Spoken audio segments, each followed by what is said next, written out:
அன்பான இறைமக்களே, உங்கள் அனைவரையும் நம் ஆண்டவராகிய இயேசு கிறிஸ்துவின் நாமத்தினால் வாழ்த்துகிறேன். நாம் தினமும் பல்வேறு விதமான ஜெபங்களை ஜெபிக்கிறோம், ஜெபமாலை சொல்கிறோம். ஆனால் எல்லாவற்றிற்கும் மிக முக்கியமானது இறைவார்த்தை வாசிப்பது. தினமும் நாம் இறைவார்த்தை வாசித்து தியானித்து ஜெபிக்க வேண்டும். இறைவார்த்தை வாசிப்பது என்பது என்றைக்காவது ஒரு நாள் நேரம் கிடைக்கும் போது பைபிளை வாசிச்சா போதும் அப்படின்ட்டு இல்லாம, தினமும் முதல்ல நாம காலையில எழுந்தவுடன் இறைவார்த்தை வாசிக்க வேண்டும். மற்றவர்கள் இறைவார்த்தை கூறி ஜெபிக்கும் போது என்னால் அப்படி ஜெபிக்க முடியலையே என்று பல நேரங்களில் நாம் வருந்தி இருக்கலாம்.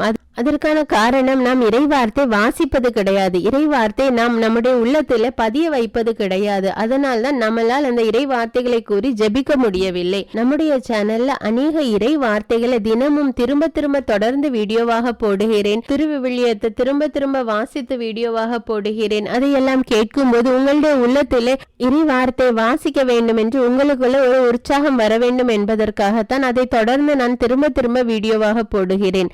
அதனால் நீங்கள் தினமும் தவறாமல் இறைவார்த்தை வாசியுங்கள். இதுவரை நீங்கள் இறைவார்த்தை வாசிக்காவிட்டாலும் இன்று முதல் இறைவார்த்தை நான் தினமும் வாசிப்பேன் என்று உறுதி கொண்டு தினமும் தவறாமல் இறைவார்த்தை வாசியுங்கள். ஆண்டவர் உங்களை நிறைவாக ஆசீர்வதிப்பார்.